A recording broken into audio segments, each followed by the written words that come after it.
여보세요? 서울중앙지검입니다. 이 한마디에 당신의 평생 저축이 사라질 수 있습니다. 2024년 대한민국에서 하루 평균 10명이 보이스피싱 피해를 당하고 있습니다.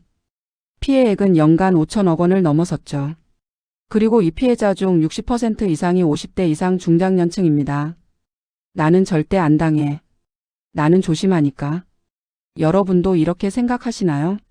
하지만 오늘 제가 들려드릴 이야기의 주인공도 그렇게 생각했습니다. 자신은 절대 속지 않을 거라고 믿었던 평범한 주부 그녀에게 무슨 일이 일어났을까요? 오늘은 실제 사례를 바탕으로 보이스피싱의 무서운 실체와 당신과 당신의 가족을 지키는 방법을 알려드리겠습니다. 이 영상이 여러분과 여러분의 부모님을 지킬 수 있습니다. 영상이 도움이 되셨다면 구독과 좋아요 부탁드립니다. 알림 설정까지 해두시면 더 많은 사람들이 사기로부터 보호받을 수 있습니다. 여러분의 작은 클릭 하나가 누군가의 평생 재산을 지킬 수 있습니다. 김미경 씨 올해 65. 서울 노원구에 사는 평범한 주부입니다. 두 딸을 키우며 남편과 함께 작은 식당을 30년 넘게 운영했습니다. 새벽 4시에 일어나 장을 보고 밤 10시에 가게 문을 닫는 일상이었죠. 힘들었지만 보람이 있었습니다. 딸들은 무사히 대학을 졸업했고 이제는 각자의 가정을 꾸리고 살고 있습니다. 5년 전 남편이 건강 문제로 식당을 정리했습니다. 평생 모은 돈은 은행에 예금으로 넣어두었죠.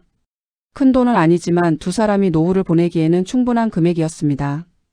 약 8천만 원. 30년 동안 피땀 흘려 모은 소중한 돈이었습니다. 미경 씨는 요즘 손주들 돌봐주는 일과 동네 복지관에서 봉사활동을 하며 소소한 행복을 느끼고 있었습니다. 스마트폰도 딸이 가르쳐줘서 카카오톡 정도는 능숙하게 사용할 수 있게 되었죠. 은행 앱도 설치해서 가끔 잔액을 확인하곤 했습니다. 그날도 평범한 수요일 오후였습니다. 복지관에서 돌아와 점심을 먹고 있던 미경 씨의 핸드폰이 울렸습니다. 모르는 서울 지역 번호였습니다. 처음엔 받지 않으려다가 혹시 딸들이나 손주들과 관련된 중요한 전화일 수도 있다는 생각에 전화를 받았습니다. 여보세요? 이 한마디가 그녀의 인생을 송두리째 흔들어 놓을 줄은 꿈에도 몰랐습니다. 김미경 씨 맞으십니까? 전화기 너머로 차분하면서도 권위 있는 남자 목소리가 들려왔습니다. 30대 후반쯤으로 들리는 목소리였죠. 네, 그런데 누구세요? 서울중앙지방검찰청 금융범죄수사부 박민수 검사입니다. 지금 중요한 사안으로 연락드렸습니다. 검찰청? 검사? 미경 씨의 가슴이 철렁 내려앉았습니다.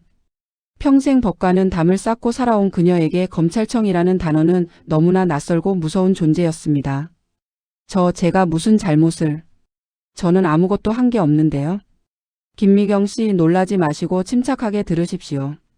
현재 대규모 보이스피싱 조직을 수사하고 있는데 김미경 씨 명의 통장이 범죄에 사용되었습니다. 우리 은행 계좌 끝자리 1234번 맞으십니까? 네, 맞는데요. 실제로 미경 씨가 사용하는 통장 번호였습니다. 이 사람이 어떻게 알지? 미경 씨는 더욱 당황했습니다. 지금 이 통장으로 총 23명의 피해자로부터 2억 3천만 원의 금액이 입금되었다가 빠져나갔습니다. 김미경 씨도 알고 계셨습니까? 아니요. 저는 그런 거 전혀 몰라요. 저는 그런 일 한 적 없어요. 미경 씨는 억울함에 목소리가 떨렸습니다.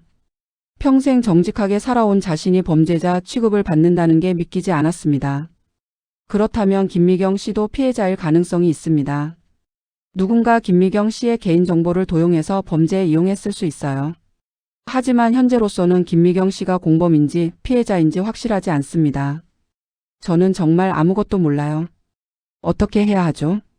미경 씨의 목소리는 이제 울먹이기 시작했습니다. 두려움과 억울함, 당황스러움이 한꺼번에 밀려왔습니다. 일단 이 통화는 수사 중이므로 녹음되고 있습니다. 김미경 씨의 협조가 필요합니다.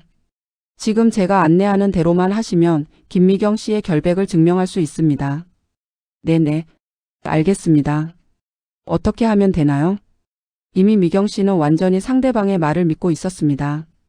검찰청이라는 권위, 실제 통장 번호를 알고 있다는 사실, 그리고 침착하고 전문적인 말투.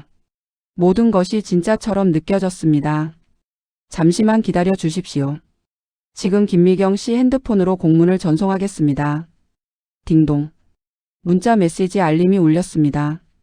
미경 씨는 떨리는 손으로 문자를 확인했습니다. 거기에는 검찰청 로고가 선명하게 박힌 공문서 이미지가 있었습니다. 서울중앙지방검찰청이라는 글자와 함께 대한민국 국가 문양까지 정교하게 들어가 있었죠. 확인하셨습니까? 네, 보고 있어요.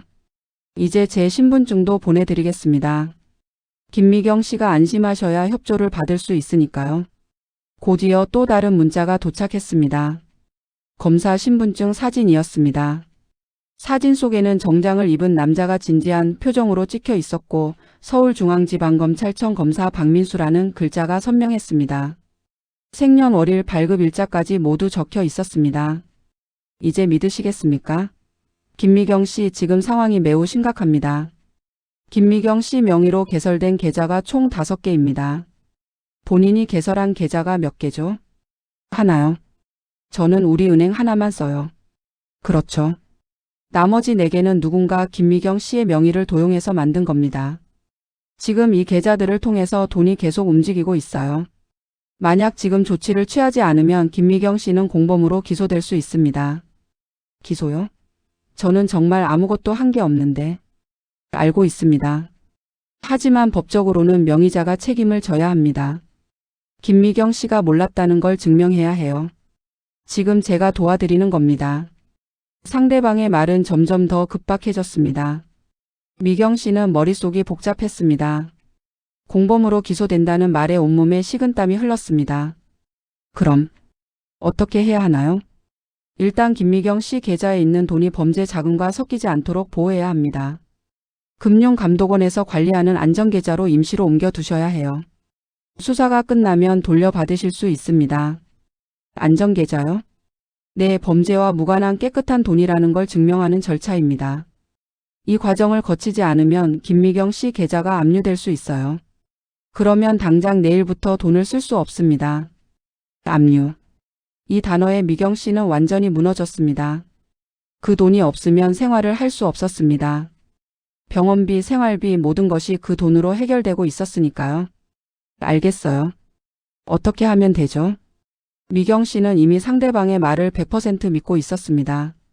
검찰청 공문, 검사 신분증, 실제 통장 정보까지 알고 있는 상대방. 그리고 무엇보다 자신의 돈이 압류될 수 있다는 공포. 모든 것이 그녀를 함정으로 몰아넣고 있었습니다. 먼저 김미경 씨의 계좌 잔액을 확인해야 합니다. 은행 앱을 열어주시겠습니까? 네. 미경 씨는 떨리는 손으로 스마트폰 화면을 터치했습니다. 은행 앱을 실행했습니다. 로그인 하셨습니까? 네, 했어요. 지금 잔액이 얼마로 나옵니까? 8,200만 원이요. 알겠습니다. 이 금액을 안전계좌로 이체해야 합니다. 제가 지금 계좌 번호를 불러드리겠습니다. 준비되셨습니까? 네. 농협은행 352-1234-5678-90입니다. 예금주는 금융감독원 범죄수익 환수계좌로 나올 겁니다. 미경 씨는 시키는 대로 계좌 번호를 입력했습니다. 화면에 예금주 이름이 나타났습니다. 김영수. 금융감독원이라는 말은 어디에도 없었습니다. 예금주가 김영수라고 나오는데요. 상대방은 순간 당황하지 않고 침착하게 대답했습니다. 아, 그건 수사보안상 가명입니다. 실제 범죄 조직이 추적하지 못하도록 가명 계좌를 사용합니다. 검찰청 내부 시스템에서는 금융감독원 계좌로 표시되지만 일반 은행 앱에서는 가명으로 보입니다. 당연한 거예요. 아, 그렇군요. 미경 씨는 의심을 풀었습니다. 그럴듯한 설명이었습니다. 수사보안이라는 말에 오히려 더 믿음이 갔습니다. 이제 이체하시면 됩니다. 금액은 전액 8,200만 원입니다. 네, 손가락이 떨렸습니다. 평생 모은 돈을 송금하는 순간이었습니다. 하지만 미경 씨는 이것이 자신의 돈을 지키는 일이라고 믿었습니다. 검사님이 하라는 대로만 하면 안전하다고 생각했습니다. 송금 버튼 누르셨습니까? 지금 누르고 있어요. 비밀번호를 입력하세요.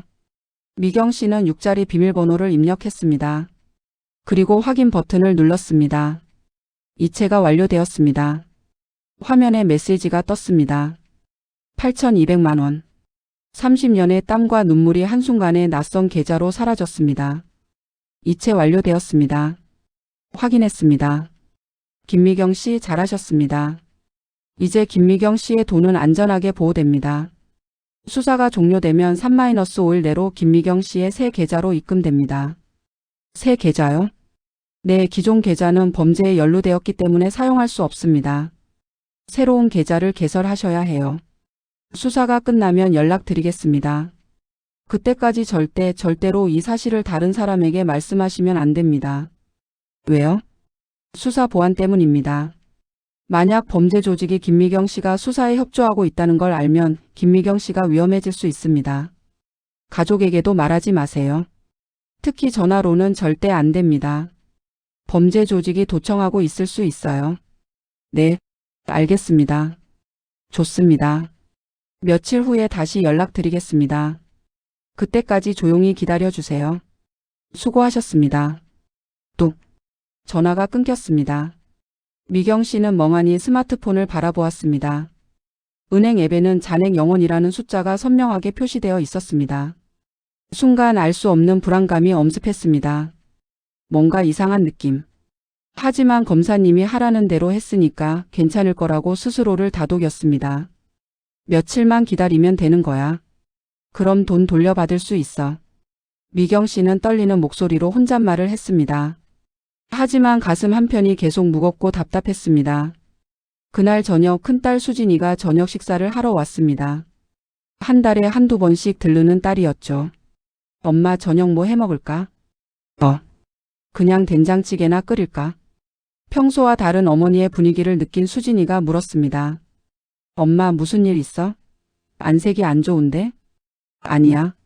아무것도 아니야. 미경 씨는 검사님이 절대 말하지 말라고 했던 말이 떠올라 입을 다물었습니다. 하지만 딸 앞에서는 거짓말을 할 수가 없었습니다.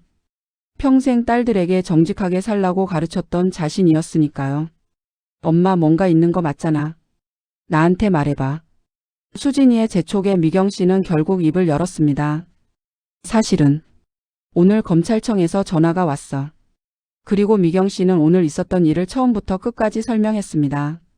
검사라는 사람, 통장이 범죄에 이용되었다는 말, 안전계좌로 돈을 옮겼다는 이야기까지. 수진이의 얼굴이 점점 굳어졌습니다. 그리고 마지막 말을 듣자마자 소리쳤습니다. 엄마, 그거 보이스피싱이야. 뭐? 사기야. 검찰청에서 그런 전화 안 해. 안전계좌 같은 것도 없어. 아니야. 검사 신분증도 보냈고 검찰청 공문도 받았어. 그런 거 다 가짜야. 엄마 돈 얼마 보냈어? 8,200만 원. 뭐? 수진이는 비명을 질렀습니다. 그리고 곧바로 경찰에 신고 전화를 걸었습니다. 여보세요, 112죠? 저희 어머니가 보이스피싱 피해를 당하셨어요. 지금 막 송금했어요. 제발 도와주세요. 미경 씨는 그제야 자신이 당했다는 사실을 깨달았습니다. 눈앞이 하얘졌습니다. 다리에 힘이 풀려 주저앉았습니다. 안 돼. 안 돼. 그럴 리가 없어. 하지만 현실이었습니다. 딸이 보여준 스마트폰 화면에는 보이스피싱 예방 안내문이 떠 있었습니다. 검찰, 경찰, 금융감독원은 절대 전화로 계좌 이체를 요구하지 않습니다. 안전계좌, 보호계좌는 존재하지 않습니다. 금융거래 정보를 전화로 요구하지 않습니다. 모든 경고 문구가 오늘 자신이 겪은 일과 정확히 일치했습니다. 미경 씨는 신음을 내뱉었습니다. 30년 동안 새벽부터 밤까지 일하며 모은 돈. 딸들 학비, 남편 병원비, 노후를 위해 아껴온 소중한 돈. 그 모든 것이 한순간에 사라진 것입니다. 엄마 괜찮아. 지금 신고했으니까 찾을 수 있을 거야. 엄마 울지 마. 수진이가 어머니를 껴안았습니다. 하지만 미경 씨의 눈물은 멈추지 않았습니다. 30분 후 경찰이 집에 도착했습니다. 그리고 상황을 확인한 경찰관이 안타까운 표정으로 말했습니다. 이미 돈은 여러 계좌로 분산되어 빠져나갔습니다. 범인들은 수십 개의 대포 통장을 이용해서 돈을 숨깁니다. 추적은 하겠지만 솔직히 회수 가능성은 매우 낮습니다. 그날 밤 미경 씨는 한숨도 자지 못했습니다. 눈을 감으면 잔액 0원이라는 숫자가 떠올랐습니다. 여러분, 보이스피싱은 단순한 사기가 아닙니다. 정교하게 계획된 조직 범죄입니다. 2024년 통계에 따르면 보이스피싱 피해액은 연간 5,500억 원을 넘어섰습니다. 하루 평균 15억 원씩 누군가의 평생 재산이 사라지고 있는 것입니다.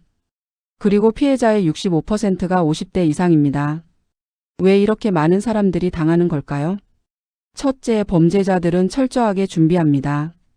그들은 미리 개인정보를 수집합니다. 통장 번호, 주소, 가족관계까지 알아냅니다.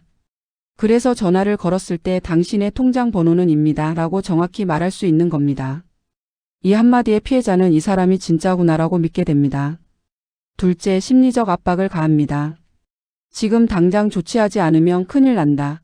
당신이 범죄자가 될 수 있다. 계좌가 압류된다 같은 말로 피해자를 공포에 몰아넣습니다. 공포에 빠진 사람은 냉정한 판단을 할 수 없습니다. 셋째, 권위를 이용합니다. 검찰, 경찰, 금융감독원 같은 공공기관을 사칭합니다. 우리는 어릴 때부터 이런 기관을 무조건 믿도록 교육받았습니다. 그래서 여기는 검찰청입니다 라는 말에 본능적으로 복종하게 됩니다. 넷째, 증거를 위조합니다. 검찰청 로고가 박힌 공문서, 검사 신분증, 심지어 검찰청 홈페이지와 똑같이 생긴 가짜 사이트까지 만듭니다. 일반인이 진짜와 가짜를 구별하기란 거의 불가능합니다. 다섯째, 고립시킵니다.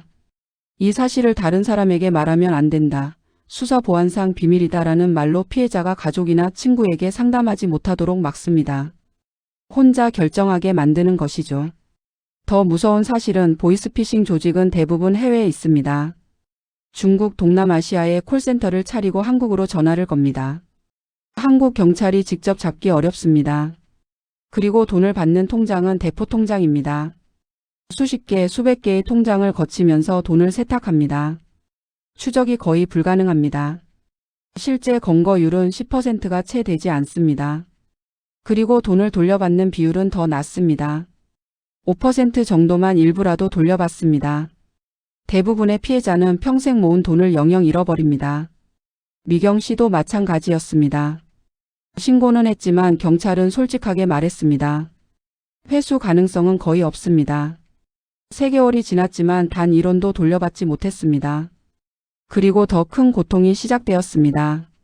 경제적 손실뿐만 아니라 심리적 고통, 자책감, 수치심, 우울증. 많은 피해자들이 정신과 치료를 받습니다. 심한 경우 극단적 선택을 하기도 합니다. 미경 씨도 한동안 집 밖으로 나오지 못했습니다. 사람들을 만나는 것이 두려웠습니다. 내가 어떻게 이렇게 쉽게 속았을까? 나는 정말 바보구나라는 생각이 하루 종일 머릿속을 맴돌았습니다. 보이스피싱은 계속 진화하고 있습니다. 예전처럼 단순한 방법은 이제 잘 통하지 않습니다. 사람들이 경계하기 때문이죠. 그래서 범죄자들은 더 정교한 방법을 개발합니다. 첫 번째, 지인 사칭형 보이스피싱. 엄마, 나 핸드폰 잃어버렸어. 지금 친구 폰으로 전화하는 거야. 급한 일이 있는데 돈 좀 보내줄 수 있어? 딸이나 아들의 목소리와 비슷한 사람이 전화를 겁니다. 요즘은 AI 기술로 실제 목소리를 복제하기도 합니다. SNS에 올라온 영상에서 목소리를 추출해서 가짜 음성을 만드는 거죠. 부모는 정말 자녀가 위급한 상황에 있다고 믿고 송금합니다.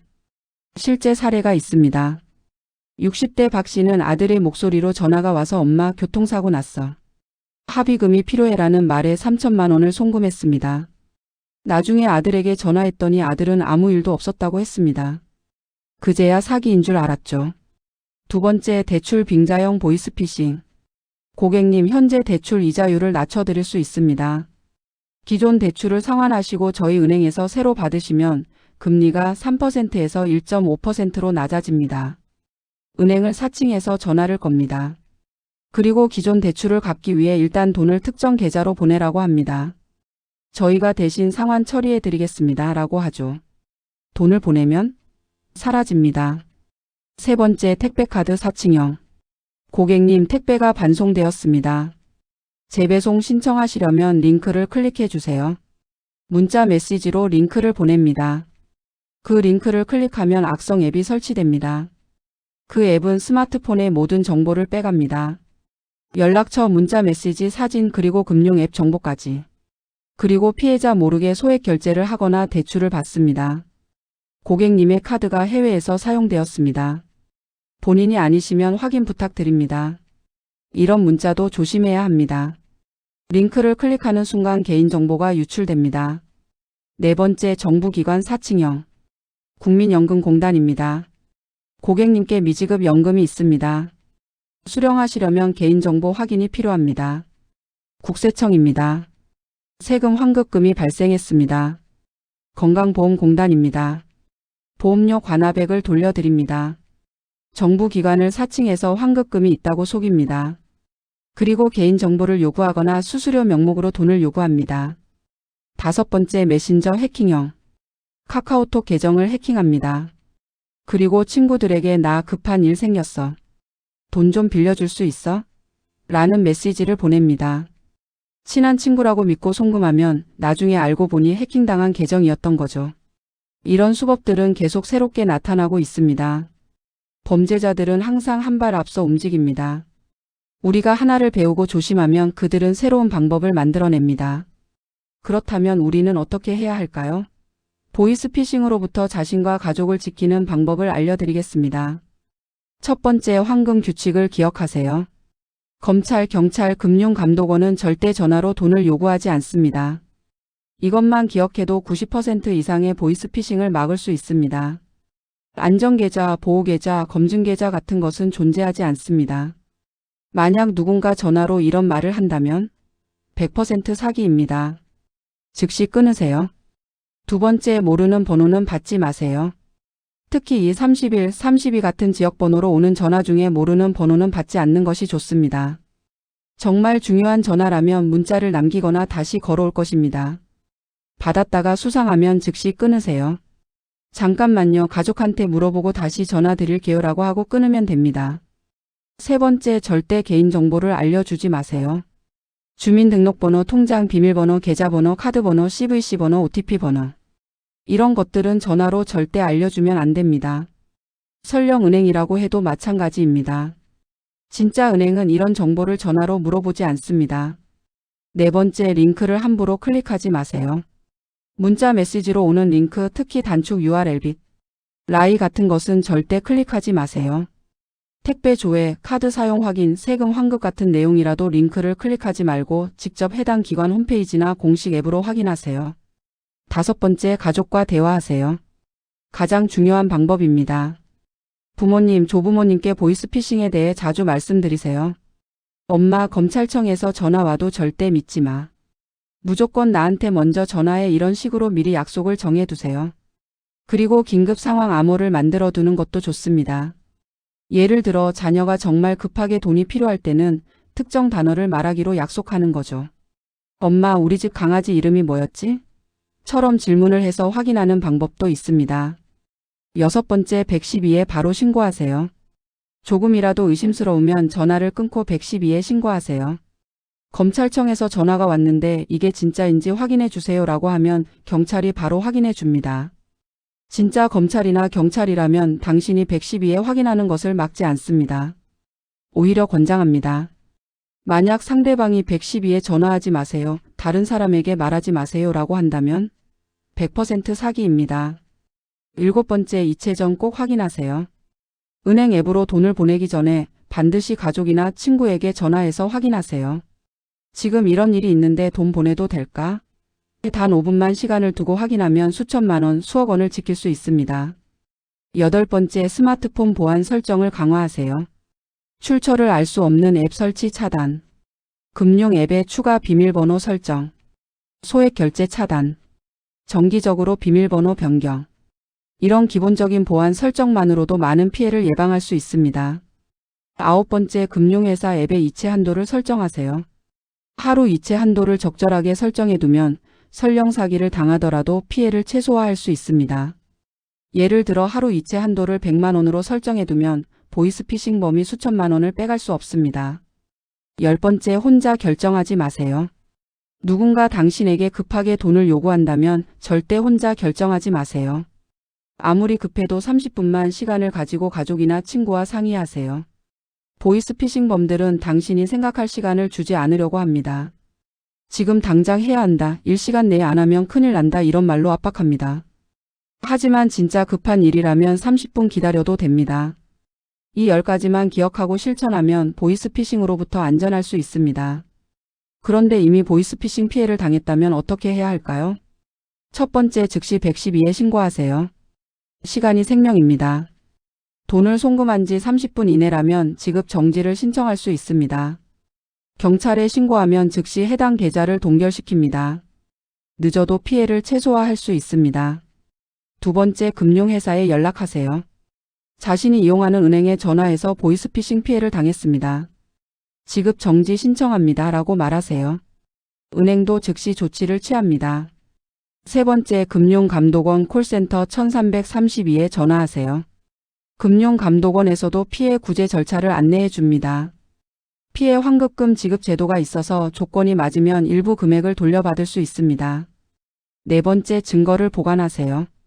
범인과 주고받은 문자 메시지, 통화 녹음이 있다면, 송금 내역 화면 캡처, 범인이 보낸 문서나 이미지, 이런 증거들은 수사에 도움이 됩니다.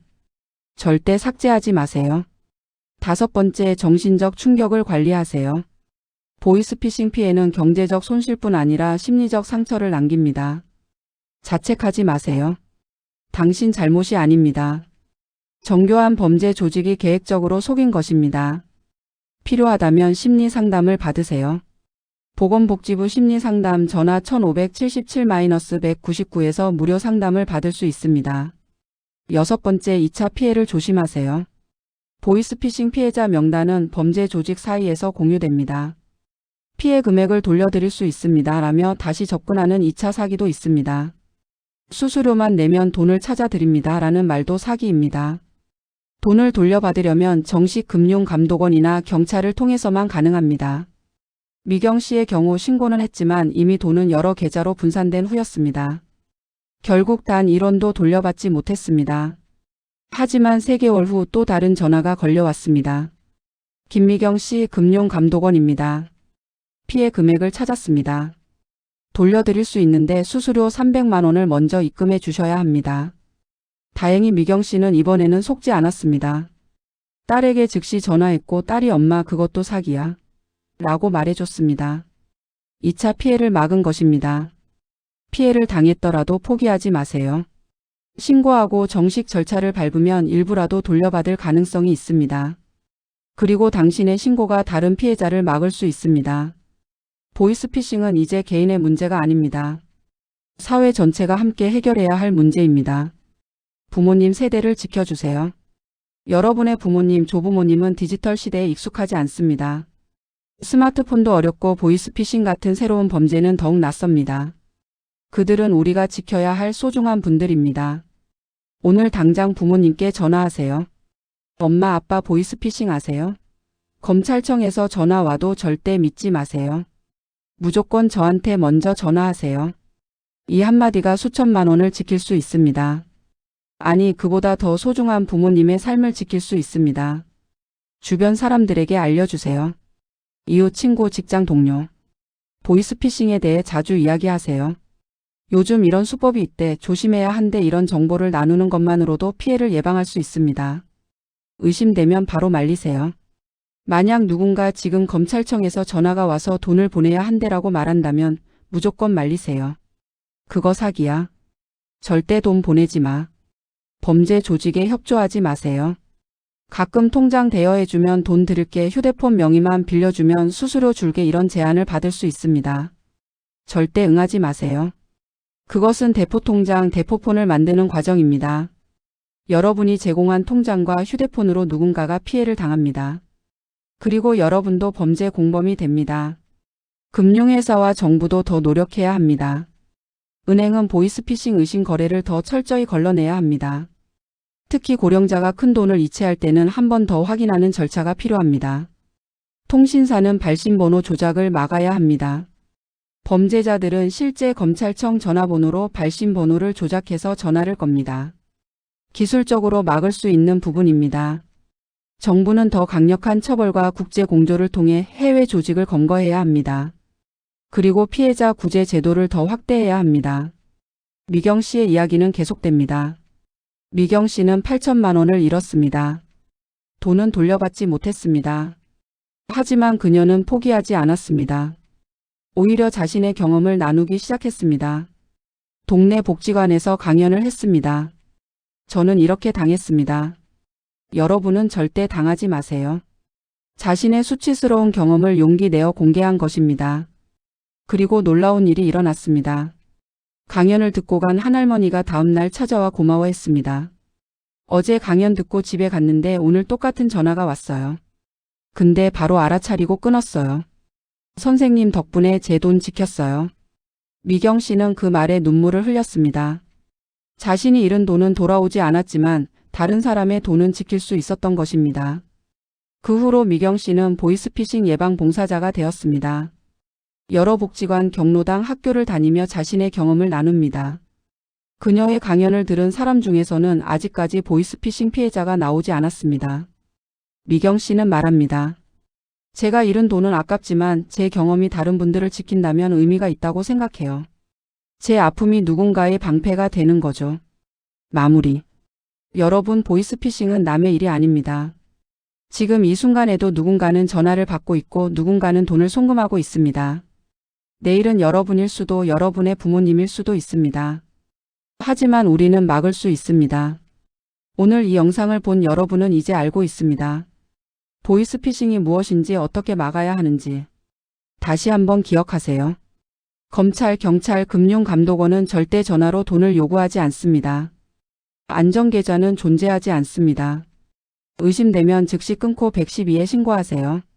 가족에게 먼저 확인하세요. 링크를 함부로 클릭하지 마세요. 여러분의 한 번의 의심이 평생의 재산을 지킵니다. 여러분의 한 통의 전화가 부모님의 노후를 지킵니다. 여러분의 작은 관심이 우리 사회를 안전하게 만듭니다.